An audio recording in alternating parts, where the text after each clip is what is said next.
Muy buenas tardes, mi nombre es Ana Alvarado, médico del Servicio de Dermatología del Hospital Eduardo Rebagliati Márquez y vengo a presentarles el siguiente tema, que es el de pruebas diagnósticas y fármacos en dermatología.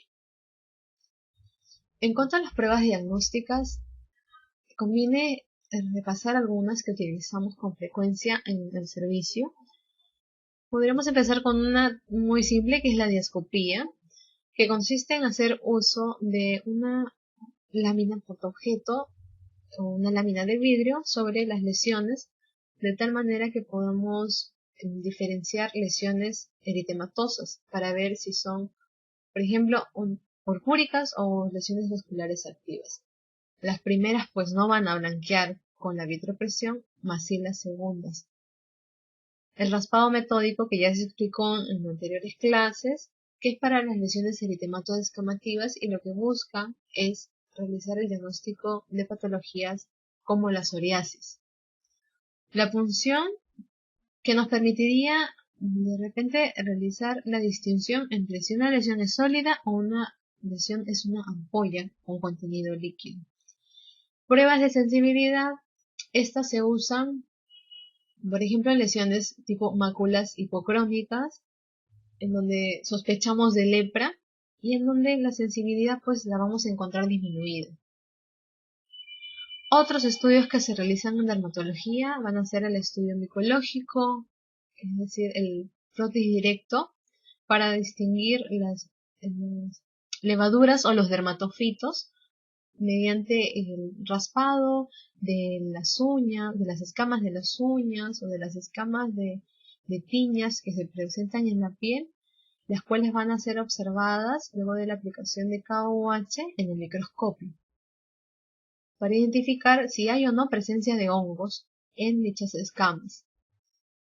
El test o el citodiagnóstico de SAM se utiliza sobre todo para evaluar la presencia o el efecto citopático que producen los herpes virus, sean los herpes simple o el herpes varicela zoster, que lo que se hace es estudiar pues el líquido de la ampolla o bien en la base de la úlcera que dejan estas ampollas, y se observa al microscopio con tinción de Yensa y podemos ver pues si hay la presencia de células gigantes multinucleadas, que nos estaría hablando del efecto citopático de estos herpes virus. La biopsia cutánea, que es probablemente el método más utilizado en dermatología, porque nos permite una evaluación directa de la epidermis mediante el microscopio, de tal manera que se puede hacer estudios histopatológicos con hematoxilina y eosina o también estudios de inmunofluorescencia directa para detectar la presencia de anticuerpos que pueden verse en patologías como los pénfilos. Otros exámenes de laboratorio, los de rutina, los que podemos realizar tanto dermatólogos como médicos generales. Otros estudios como la ecografía. En nuestro país no se emplea tanto, pero ya es algo que se está empleando en el mundo, que es la ecografía cutánea para ver las lesiones. La dermatoscopía, que es como una lupa con más aumento que utilizamos en dermatología y que permite visualizar las lesiones, sobre todo las melanocíticas, que justamente para eso fue que se creó este método diagnóstico tan útil. El examen con la luz o con la lámpara de Woods para identificar algunas patologías tipo el vitiligo, tipo el eritrasma, o el estudio de parches cutáneos mediante la utilización de test epicutáneos, en los cuales se administran sustancias o geles sobre la piel y se evalúa la respuesta de la piel ante estas sustancias, y lo que intenta ver es el diagnóstico en patologías como la dermatitis de contacto, y nos habla de una respuesta o una hipersensibilidad retardada. En cuanto a la terapéutica dermatológica, son dos componentes de los fármacos tópicos que utilizamos en dermatología, y es que el vehículo o el medio que va a transportar el ingrediente activo, que es el que va a ejercer la acción terapéutica en la piel del paciente. En líneas generales, cuando tenemos lesiones secas, lo que tenemos que hacer uso es de vehículos que tengan abundante grasa y poco contenido de agua, que son las pomadas o los ungüentos. Y es que esta grasa lo que va a hacer es atraer el agua de tal manera que hidrate la piel que está seca. Para lesiones intermedias entre secas y agudas, podemos utilizar cremas en donde predomina el agua sobre aceite. Y en aquellas lesiones que son agudas, que son muy exudativas, lo que tenemos que utilizar es productos que tengan gran proporción de agua y poca grasa. Llámese fomentos o lociones. Lociones sobre todo se prefieren para las zonas cabelludas. Los corticoides tópicos son probablemente los fármacos que se utilizan más ampliamente en dermatología y van desde los menos potentes hasta los más potentes. Y en cuanto a los principios del tratamiento, se debe tener en cuenta que los menos potentes se deben usar en zonas de piel delgada, sea la cara o sea los pliegues, y aquellos que son más potentes pueden utilizar después en otras zonas, sobre todo las más gruesas, sean las palmas, sean las plantas o sean lesiones liquenificadas, que recordaremos pues son lesiones muy engrosadas. Hay múltiples clasificaciones de estos corticoides tópicos.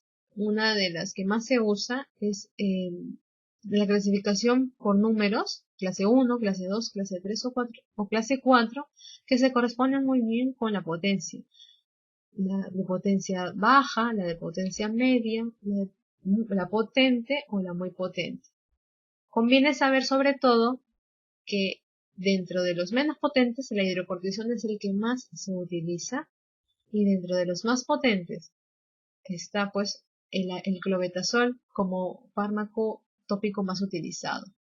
Y entre estos dos extremos encontramos en el caso de la clase 2 al ceponato de metilprednisolona o también el prednicarbato, que son dos fármacos que se utilizan en patologías como la dermatitis atópica de los niños, que va muy bien en sus tratamientos.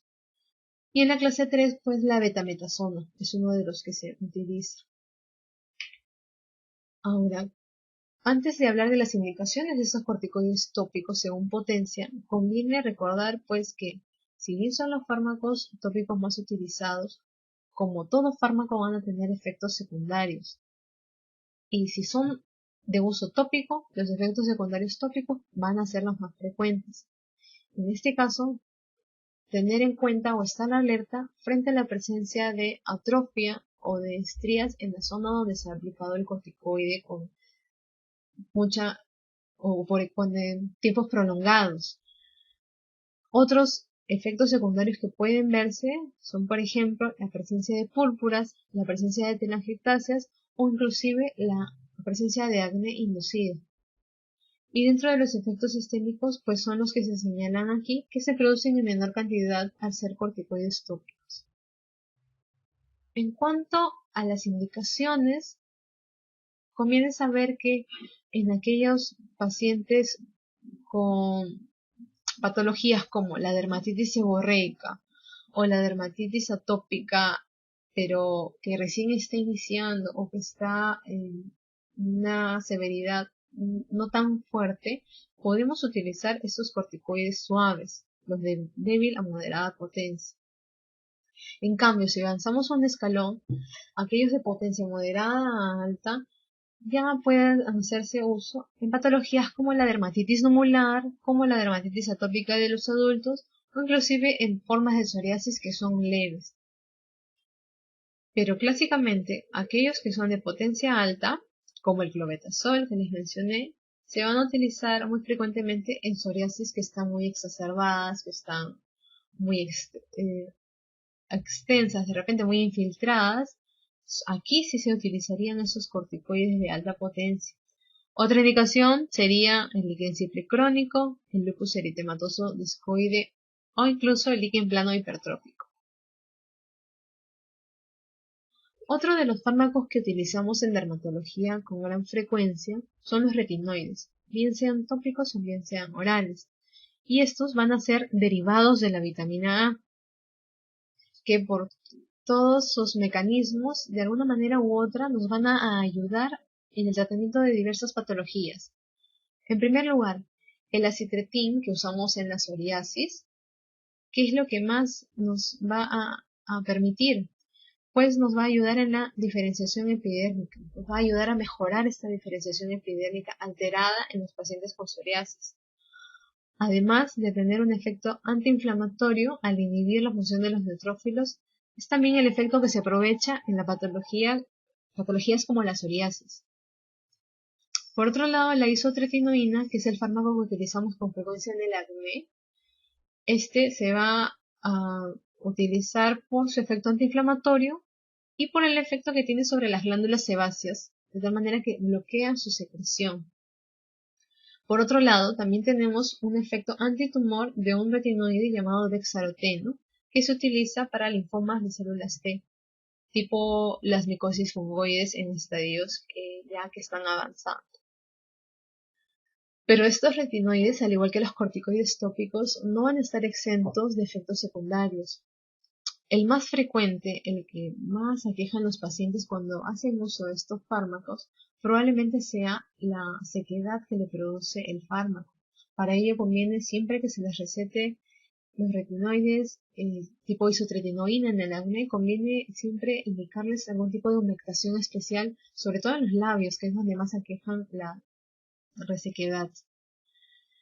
En cuanto a monitoreos, conviene siempre hacer monitoreos de enzimas hepáticas, monitoreo renal y sobre todo el monitoreo de lípidos, porque este fármaco lo que va a producir es una hipercolesterolemia y una hipertrigliceridemia, por lo que conviene estar atentos.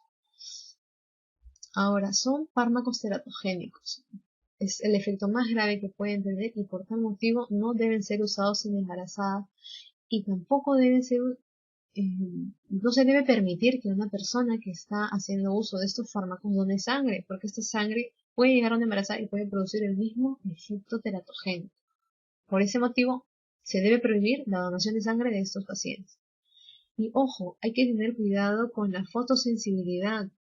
¿Por qué? Porque los retinoides, al mejorar esta diferenciación epidérmica, de alguna manera van a provocar un adelgazamiento de la piel, que si combinamos con el uso de tetraciclinas orales en el paciente, que de por sí ya tienen un mecanismo de fotosensibilidad, va a provocar que esta fotosensibilidad se exacerbe por el uso concomitante de ambos fármacos, por lo cual no debemos utilizarlos, además de que puede producir pseudotumor cerebri cuando combinamos estos dos fármacos. Muchas gracias.